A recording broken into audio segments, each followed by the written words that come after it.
Hello दोस्तों, good morning. जय सियाराम, જય માતાજી। તો સવારે વહેલા વહેલા ખેતરમાં આવી ગયા હતા ગાયો માટે ચારો લેવા માટે, પણ ગરમી અસહ્ય હતી। પરસેવે રેબઝેબ થઈ ગયા ભાઈ, હાલત ખરાબ થઈ ગઈ। સવારે વહેલા વહેલા આવી બફારામાં પણ જુઓ આ પતંગિયું કેવું મસ્ત છે, જોઈ લો।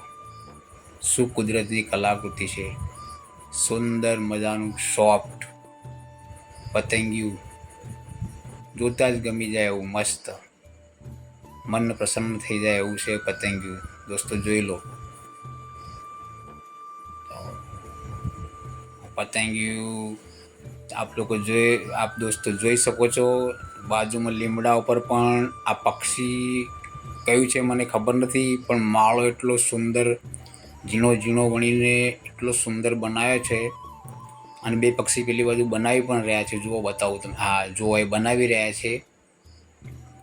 એટલી મસ્ત સુંદર ગૂંથણી કરે છે કે ના પૂછો વાત। ચોમાસાનું પાણી પણ સરકીને નીચે પડી જાય, અંદર ના ઘૂસે એ રીતની ગૂંથણીઓ છે। ઘાસ ચારામાંથી જ બનાવે પાછું, એવી છે।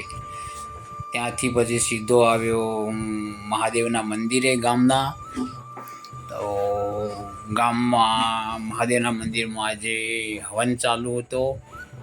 હર વર્ષે શ્રાવણ માસની વદ અમાસની તિથિના એક દિવસ પહેલાં હવન થાય છે મહાદેવનો। આ બાજુ બ્રહ્મદેવ મંત્ર ઉચ્ચારી રહ્યા છે, યજમાનો બધા આહુતિઓ આપી રહ્યા છે। આજે ચામુંડા માતાનું મંદિર બાજુમાં આપ જોઈ શકો છો મિત્રો, યજમાનો દ્વારા આહુતિ અપાવી રહી છે। ત્યાંથી પછી પાછળની બાજુ ભોજન અને પ્રસાદની વ્યવસ્થા પણ ચાલી રહી છે, જે હું તમને બતાવું આગળ। તો આવી ગયા છે ધર્મશાળામાં। તો અમારા પ્રભાતસિંહ બાપુ પણ બેઠેલા જ છે। આ બાજુ ભોજનની પ્રક્રિયા ચાલી રહી છે। બાપુએ કીધું કે માઇકમાં કંઈક બોલો, કીધું અવાજ નહીં આવે, માઇક આપણે વસાવ્યું નથી, પણ આપ લોકોનો પ્યાર અને સપોર્ટ રહેશે તો ભવિષ્યમાં જરૂરથી વસાવીશું અને ચોક્કસ વસાવીશું મિત્રો। ત્યાંથી પછી એક દેવસ્થાનના વહીવટ માટે હિસાબ કિતાબ પણ જરૂરી છે। તો આ હવનના દિવસે બધા ગામ લોકો ભેગા મળી આ હિસાબ કિતાબની પ્રક્રિયા પણ પતાવે છે। આપ જોઈ શકો છો મિત્રો, એ પણ ચાલુ જ છે। અને ત્યાંથી પછી જોઈ શકો છો બધા ગામ લોકો ભેગા મળી હિસાબ કરી રહ્યા છે, જરૂરી છે મિત્રો।